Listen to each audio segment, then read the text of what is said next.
నొప్పి మాయం సర్జరీ దూరం ఆపరేషన్ లేకుండా మోకాళ్ల నొప్పులకు ఆధునిక చికిత్స ప్రాణ pain clinic. yes welcome to I dream. నేను మీ చాణక్య.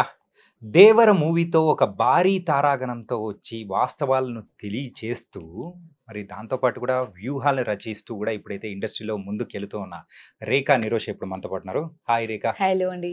ఎలా ఉన్నావు? చాలా బాగున్నా. మీరు ఎలా ఉన్నారు? నేను చాలా బాగున్నా. నేను ఇచ్చిన ఇంట్రడక్షన్ కి నీ లైఫ్ కి ఏమన్నా లింక్లు ఏమన్నా వచ్చాయా? లింక్లు అంటే మీ చెప్పిన నా మూవీ టైటిల్స్ సో అలా అయితే లింక్ ఉంది. అదే అందుకే అనమాట. సో మొత్తానికి ఫ్రేమ్ చేసుకుంటూ నీ మూవీ బాగా క్రియేట్ చేశారు. Nice nice. So first of all మొత్తానికి అయితే కంగ్రాచులేషన్స్ అనే చెప్పాలి. Thank you. ఎందుకంటే దేవర మూవీలో సో ఒక మంచి ప్రామినెంట్ రోల్లో కూడా you are going to come. ఇంతకు సో నీ క్యారెక్టర్ ఎలా ఉండబోతుంది, దేవర ఎలా ఉండబోతుంది? దేవరా అంటే మీరు ఆల్రెడీ ట్రైలర్ చూసారు కాబట్టి మీకు ఆల్రెడీ అనిపిస్తూ ఉంటుంది ఎలా ఉంటుందని. సో నేను కూడా యాజ్ ఏ ఆడియన్గా వెయిట్ చేస్తున్నాను. సినిమా చేసినంత వరకు నాకు చాలా బాగా అనిపించింది. అండ్ కంఫర్ట్స్ కానీ లైక్ స్టోరీ అంటే అంత కంప్లీట్గా నాకు తెలీదు. బట్ నేను కూడా వెయిట్ చేస్తున్నాను ఎప్పుడు వస్తుందో 27th అని లాస్ట్ ఇయర్ నుంచి వెయిట్ చేస్తున్నాను నేను. సో నా క్యారెక్టర్ వచ్చేసి నేను జాన్వి గారితో through out like friend character చేశాను. నేను హిమజ గారు, హరితేజ గారు. So overall through out movie అంతా చేసాం అన్నమాట మేము జాన్వి గారితో కలిసి. ఇంతకు జాన్వి గారు ఎలా ఉంటారు ఏంటి? చాలా ఫ్రెండ్లీగా ఉంటారు. తనకి తెలుగు రాదు బట్ డైలాగ్ వెర్షన్ కూడా చాలా బాగా నేర్చుకుని చెప్పడం కానీ ఆన్ లొకేషన్లో ఫ్రెండ్లీగా మూవ్ అవ్వడం కానీ నైస్. మా ఇద్దరికి బాగా ఉండింది. I mean like 10 to 12 days వరకు వర్కింగ్ డేస్ ఉండే మా ఇద్దరికి. So nice. కానీ యూజువల్ గా ఆ ట్రైలర్ లో కనిపించే సీన్లలో జాన్వి గారు కనిపించిన మాక్సిమం సీన్స్లలో ఒక 3 to 4 times ఏమో కనిపిస్తే అందులో నియర్లీ ఒక 3 times మీరు కూడా ఉన్నారు కాంబినేషన్ గా కానీ అలాగా. సో ఈ షూట్ అంతా ఎక్కడ జరిగింది ఏంటి? లైక్ గోవాలో కొన్ని రోజులు చేశాను నేను. అండ్ దెన్ హైదరాబాద్ లో వచ్చేసి మన రామోజీ ఫిల్మ్స్ లో కొన్ని డేస్ చేశాను. ఓవరాల్గా 10 to 12 days చేశాను నేను వర్కింగ్ డేస్ మొత్తం. జాన్వి గారిని చూస్తున్నప్పుడు శ్రీదేవి గారిని చూస్తున్నట్టు అనిపిస్తూ ఉండిందా లేకపోతే ఎలా అనిపించింది? కొన్ని ఎక్స్ప్రెషన్స్ అయితే సేమ్ శ్రీదేవిని అలా చూస్తూ ఉండిపోయాను. అబ్బా శ్రీదేవి గారి లాగా కొన్ని ఐ బ్లింకింగ్స్ కానీ ఆవిడ చూస్తున్నప్పుడు ఆవిడ ఎప్పుడు చూడలేదు, నేను చూడాలని అనుకున్నాను. బట్ జాన్వి కొన్ని ఫ్రేమ్స్లో నాకు అచ్చం శ్రీదేవి లాగా కనిపించారు. సో నైస్, బాగా అనిపించింది. కానీ మీకు కూడా మీ కెరియర్ కూడా ఒక మంచి బూస్ట్ ఇచ్చే మూవీ అనుకుంటా ఇది. డెఫినెట్గా 100% అనిపిస్తుంది నాకు కూడా. లైక్ చాలా మంది ట్రైలర్ చూసి నాకు రెస్పాండ్ అయ్యారు. దేవరాలో నువ్వు ఉన్నావు చాలా మంచి ఫ్రేమ్స్లో కనిపించావు అని అడిగారు. చాలా బాగా అనిపించింది, నాకు చాలా హ్యాపీగా అనిపించింది. ఎన్టీఆర్ గారి గురించి మాట్లాడుకోవాలి. ఏంటంటే యూజువల్గా ట్రైలర్ చూసినప్పుడు అయితే 2 different షేడ్స్లో కనిపిస్తూ ఉన్నారు. ఒకటి ఫాదర్ అండ్ సన్ అయితే పిరికివాడిలాగా ఉండే ఆ క్యారెక్టరైజేషన్. మరి ఆ క్యారెక్టరైజేషన్ మొత్తం మీతో పాటు ఉన్న కాంబినేషన్స్లోనే ఉన్నాయన్నమాట. జాన్వి గారితో అట్లా కాంబినేషన్స్లో ఎన్టీఆర్ గారిది. సో అప్పుడు ఎలా ఉన్నింది ఏంటి వర్కింగ్ విత్ ఎన్టీఆర్ గారు? ఎన్టీఆర్ సార్ అంతే.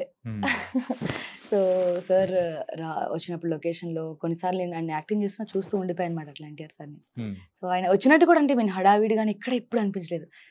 కాస్ట్యూమ్లో చూసినప్పుడు సార్ని ఫస్ట్ టైం నేను ఎన్టీఆర్ గారితో వర్క్ చేయడం నాకు నిజంగా చాలా చాలా హ్యాపీగా అనిపించింది. మాటలు రాలేదు కొన్నిసార్లు అయితే రియల్గా నిజమా నేను కొంచెంసారి గిచ్చుకున్నాను కూడా. సో ఆయనతో నాకు కొన్ని సీన్స్ తక్కువ ఉండొచ్చు బట్ చేసిన సీన్స్లో మాత్రం I feel very happy. NTR గారు లుక్లో కానీ ఇంతకు ముందు లుక్కి దీనికి చాలా డిఫరెన్స్ ఉంది. లైక్ RRRలో ఒకలాగా అనిపిస్తే దీంట్లో 2 variations కనిపించారు. ఒకటేమో క్యూట్ ఎన్టీఆర్ లాగా, ఒకటేమో కొంచెం మాస్ యాక్షన్. సో అలా ఉన్నారు. సో నేను ఫాదర్ రోల్లో కాకపోయినా లైక్ ప్రజెంట్ ఎన్టీఆర్తో నేను ఉంటాను. ఓకే, లైక్ జూనియర్ ఎన్టీఆర్ దాంట్లోనే దాంట్లోనే జూనియర్ ఎన్టీఆర్ గారితో నేను ఉంటాను. అండ్ ఇందులో చాలా మంది స్టార్స్ కూడా యాక్ట్ చేశారు. లైక్ సైఫ్ గారు కానీ అండ్ శ్రీకాంత్ గారు కానీ వీళ్ళందరితో కూడా నాకు తెలిసినంత వరకు ఆ village back drop kind of ఉన్న అంటే ఆ సీన్స్ ఉన్న టైప్ లో కూడా మీతో పాటు ఉన్న సీన్స్ కూడా ఉన్నాయి కదా. మెయిన్ గా అయితే we have to talk about Saif గారితో కాంబినేషన్స్ ఏమైనా పడ్డాయా? వచ్చిందండి ఫస్ట్ డేనే. లైక్ ఫస్ట్ RFCలో షూట్ జరిగింది, నైట్ సీక్వెన్స్ జరిగింది. లైక్ అదంతా ఒక జాతర సెటప్ సంథింగ్ విలేజ్ సెటప్ మొత్తం. సో అంతా లొకేషన్లోకి వచ్చారు. ఒక టెంపుల్ సీక్వెన్స్ అది. అందరు ఆర్టిస్టులు వచ్చేసారు. లైక్ అందరూ షైఫ్ అలీ ఖాన్ గారు వచ్చేసారు అని నేను వెతుకుతున్నాను మొత్తం లొకేషన్లో. ఎక్కడున్నారు సార్ ఎక్కడున్నారని. నేను లిటరల్లీ చెప్పాలని గుర్తుపట్టలేదు నేను ఆయన్ని. ఆయన గెటప్లో ఆయన అన్ని బాలీవుడ్లో చూసినప్పుడు హ్యాండ్సమ్గా లైక్ క్యూట్గా కనిపిస్తారు. ఇక్కడ చూసినప్పటికీ ఆయన డీగ్లామర్ రోల్లో లైక్ కాస్ట్యూమ్లో నేను చూసి షాక్ అయ్యాను నేను. ఆయన కొంచెంసేపు అలా చూస్తూ ఉండిపోయాను ఒక సీన్లో అయితే. సో అనిపించింది ఓకే నైస్, పర్ఫెక్ట్గా సెట్ అయిపోయారని ఈ రోల్లో. సో ఆయన ఫస్ట్ టైం టాలీవుడ్లో చేస్తున్నారు. సో నిజంగా నాకు భలే అనిపించింది అసలు ఆయన డిఫరెంట్ లుక్తో సడన్గా వేరియేషన్ బాగా అనిపించింది నాకు. మీతో చేసేటప్పుడు యూజువల్గా సో సైఫ్ గారిది కూడా 2 టైప్స్ ఆఫ్ గెటప్స్ అనేది కూడా ఉన్నాయి కదా. సో ట్రైలర్ చూస్తుంటే అలాగే అనిపిస్తూ ఉంది మాకైతే. సో 2 డిఫరెంట్ వేరియేషన్స్ లో కనిపిస్తున్నారా, లేకపోతే మీతో ఉన్న కాంబినేషన్స్ లో? అది మీ సినిమా చూసిందా చూడాలి, అది నేను చెప్పకూడదు. మొత్తానికైతే ఒక చిన్న కూపీ లాగుదాం అనుకున్నా కానీ లాగనీయట్లేదు అనమాట. అది మాత్రం సినిమాలో చూడాలి. ఇంతకు దేవర్లో యూజువల్ గా మీకు ఆపర్చునిటీ అనేది కూడా ఎలా వచ్చింది? ఆడిషన్ అండి. నేను ఆడిషన్కి వెళ్ళాను. అక్కడ లైక్ డైరెక్షన్ డిపార్ట్మెంట్లో గణపతి గారు ఆడిషన్ తీసుకున్నారు. ఒక్కోసారి మొబైల్లో నేను రికార్డ్ చేసి పంపించాను. అండ్ దెన్ నేను కాల్ చేసి ఆఫీస్కి రమ్మని మళ్ళీ నాకు ఆఫీస్లో చేశారు audition. Like then look test, direct లొకేషన్కి. ఇంకా లుక్ టెస్ట్ ఇవన్నీ కూడా మనం చాలా వరకు చూసుకున్నాం. అండ్ ఏదైనా కానీ ఓకే చేయాల్సింది కెప్టెన్ మన డైరెక్టర్ కొరటాల గారు. అండ్ కొరటాల గారితో చేయడం అనేది ఎలా అనిపించింది ఏంటి? నాకు చాలా హ్యాపీగా అనిపించిందండి. ఎందుకంటే నాకు ఇండస్ట్రీలో ఉన్న ప్రతి డైరెక్టర్తో వర్క్ చేయాలి, ప్రతి హీరోతో వర్క్ చేయాలి. అది క్యారెక్టరా లేక యాజ్ అ హీరోయిన్గానా అని పక్కన పెడితే ప్రతి ఒక్కరితో వర్క్ చేయాలి. ప్రతి ఒక్కరి దగ్గర నేను ప్రతి పాయింట్ నేర్చుకున్నాను. సార్ చాలా కామ్ అండ్ ఇలా ఎలా అంటే ఏదైనా ఒక చెప్తే ఇలా ఉంటుందమ్మా, ఇలా ఇలా చేద్దాం, ఇలా చేస్తే బాగుంటుంది అని ఆయన చెప్పే విధానం కానీ నాకు చాలా బాగా అనిపించింది. నైస్ ఆయనతో వర్క్ చేయడం అయితే. అంటే యూజువల్గా ఏంటంటే ప్రీవియస్ మూవీ సో ఒకటి కొంచెం సో నెగిటివ్ టాక్ అనేది వచ్చిన తర్వాత ఈ మూవీ మీద వర్క్ చేసేటప్పుడు కొరటాల గారిలో సో యూజువల్గా సో ఎనీ డిఫరెన్స్ కసితో చేయాలని అట్లాంటిది ఏమన్నా కనిపించిందా? యా, ఖచ్చితంగా కనిపించింది. ఆయన ప్రతి సీన్ని, ప్రతి లైక్ డైలాగ్ని, ఆయన ప్రతి లొకేషన్లో ప్రతి సెట్ని కూడా అబ్జర్వ్ చేస్తూ ఆయన ముందే ఆన్ లొకేషన్కి వచ్చేయడం, టైం కన్నా ముందే వచ్చేసి ప్రతిదీ ఇలా ఉండాలి అని చాలా ఫోకస్డ్గా ఉన్నారు ఈసారి. ఎందుకంటే డెఫినెట్గా హిట్ కొడుతున్నారు కాబట్టి 100% ఆయన ఇచ్చారనిపిస్తుంది నాకు. అంటే ఇంతకు ముందు కూడా చేశారు, బట్ దీనికి ఇంకా ఎఫర్ట్ ఎక్కువ పెట్టారు బాగా సార్ అయితే. బయట ఎక్కడైనా కానీ ఎన్టీఆర్ గారు చెప్పేటప్పుడు కూడా సో దేవరా అనే మూవీ సో నా లైఫ్లో వన్ ఆఫ్ ద డిఫరెంట్ మూవీగా కూడా బయట చెప్పడం అనేది కూడా వింటూ ఉన్నాం అనమాట.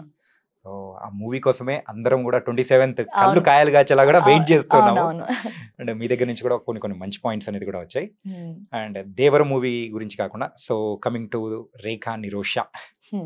అండ్ రేఖా మూవీస్ అయితే చాలా చేశారు, కాకపోతే అది చిన్న చిన్న మూవీస్. అంటే ప్రజలకు తెలిసేలాగా అనిపించిన మూవీ ఏదైనా నువ్వు చేసిన దానిలో ఏదైనా ఉంది అని అంటే ఏం చెప్పుకోగలుగుతావు? యాజ్ ఆఫ్ నౌ అయితే దేవరాని చెప్పాలి. ఇక మీదట అయితే నేను, ఎందుకంటే చాలా సినిమాలు చేశాను. యాజ్ అ లీడ్గా నేను 5-6 మూవీస్ చేశాను. లైక్ కొన్ని ఇంపార్టెంట్ క్యారెక్టర్స్ చేశాను. అంటే మెయిన్గా క్యారెక్టర్ అంటే ఇప్పుడు దేవరా ఫిలిమ్స్ చేస్తున్నాను నేను. ఇంతకుముందు స్కందాలో చేశాను, రామ్ గారికి మరదలా చేశాను. సో గుర్తింపు అంటే నాకు ఇంకా ఇక్కడ రాలేదు అని చెప్పొచ్చు. సో వెయిట్ చేస్తున్నాను, దేవరా హిట్తో నాకు మంచి గుర్తింపు వస్తుందేమో అని నేను కూడా వెయిట్ చేస్తున్నాను.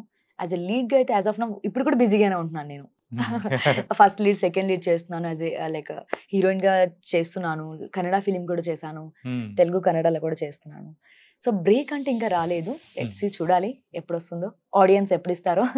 ఓకే, వెయిట్ చేస్తున్నాను నేను కూడా. అండ్ సో ఆర్జీవి గారితో కూడా వర్క్ చేశారు.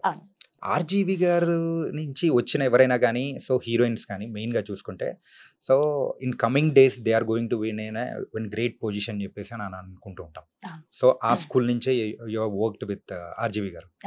అండ్ ఆర్జీవి గారి గురించి ఫస్ట్ ఏమనుకున్నారు, వర్క్ చేసిన తర్వాత ఏమనిపించింది? ఫస్ట్ అంటే నాకు కొంచెం భయంగా అనిపించేది. అందరూ లైక్ యూట్యూబ్లో వీడియోస్ చూసి అవి చూసాం, ఆర్జీవి గారు చాలా స్ట్రిక్ట్గా ఉంటారేమో లైక్ ఇలా అనుకున్నాను. బట్ ఆన్ లొకేషన్కి వెళ్ళిన తర్వాత ఆయన ఓన్లీ సీన్ ఎక్స్ప్లెయిన్ చేసినప్పుడు మాత్రమే మాట్లాడతారు. అదర్వైజ్ ఆయన ఏమి ఆయన కాల్స్ కానీ ఆయన చూసుకుంటూ అంటే ఆన్ సీన్ ఎక్స్ప్లెయిన్ చేసినప్పుడు సో ఆయన చాలా కామ్గా ఇలా చేయాలమ్మా, ఇలా చేస్తే బాగుంటుంది, ఇది ఇంతవరకు చేస్తే బాగుంటుంది అని ప్రతి సీన్ నేను చేసిన ప్రతి పార్ట్లో ఆయనే చేశారు. కొన్ని సీక్వెన్స్ అయితే లైక్ మిగతా డైరెక్షన్ డిపార్ట్మెంట్ చేశారు, బట్ నా సీక్వెన్స్ మెయిన్ ఆయనే చేశారు. నైస్. అంటే బయట విన్నదంతా అంతేం లేదు. సో ఆర్జీవి గారు అంటే ఆర్జీవి గారే. ఆర్జీవి గారే.